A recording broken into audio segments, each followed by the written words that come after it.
মনে করো যেন বিদেশ ঘুরে মাকে নিয়ে যাচ্ছি অনেক দূরে। তুমি যাচ্ছ পালকিতে মা চড়ে, দরজা দুটো একটুকু ফাঁক করে। আমি যাচ্ছি রাঙা ঘোরার পরে টপকি তোমার পাশে। রাস্তা থেকে ঘোরার ঘুরে ঘুরে রাঙা ধুলোয় মেয়ে ঘুরে আসে। সন্ধে হলো, সূর্য নামে পাঠে, এলেন যেন জোড়া দিঘির মাঠে।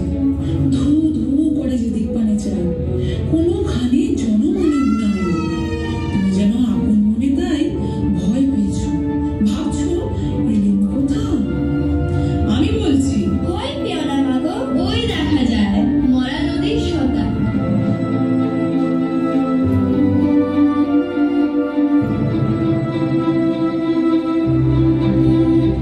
চোরকাটাতে মাঠ রয়েছে ঠিক, মাঝখানেতে পথ গিয়েছে গরু বাছুর নেই কোনোখানে।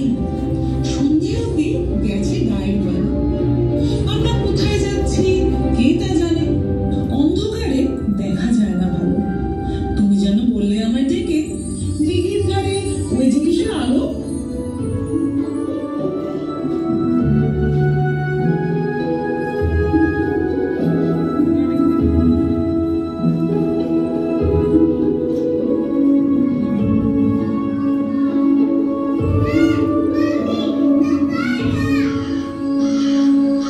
এমন সময় তুমি ভয়ে পালকিতে পড়ে ঠাকুর দেবতা স্মরণ করছো মনে।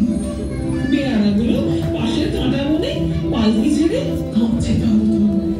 আমি যেন তোমায় বলছি ডেকে, আমি আছি, ভয় কেন না করো।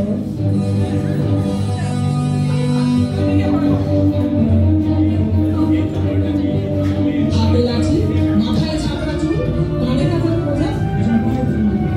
আমি বলি দাঁড়া, খবরদার, এক পা আগে আসিস যদি আর।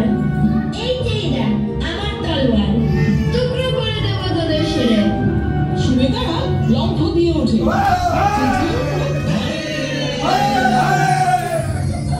তুমি বললে দাস দেখো কাউরে। আমি বলি দেখো না চুপ করে। ছুটিয়ে ঘোড়া গেলেন তাদের মাঝে, ঢাল তলোয়ার ঝনঝনিয়ে বাজে। এই ভয়ানক লড়াই হলো মাঝে, শুনে তোমার গায়ে দেবে কাঁটা। কত লোক যে পালিয়ে গেল ভয়ে, কত লোকের মাথা পড়লো কাটা। এত লোকের সঙ্গে লড়াই করে ভাবছো খোকা গেলই বুঝি পড়ে। আমি তখন রক্ত মেখে ঘেমে বলছি এসে, লড়াই গেছে এখানে। তুমি শুনে পালকি থেকে নেমে চুমুখে নিচ্ছ আমায় বলে। বলছো ভাগ্যে খোকা সঙ্গে ছিল, কি দুর্দশাই হতো তা না হলে।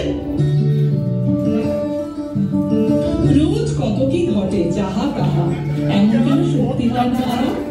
ঠিক যেন এক গল্প হতে কথা, শুনতে যারা অবাক হতো সব। দাদা বলতো কেমন করে হবে, খোকার গায়ে অত কি জোর আছে।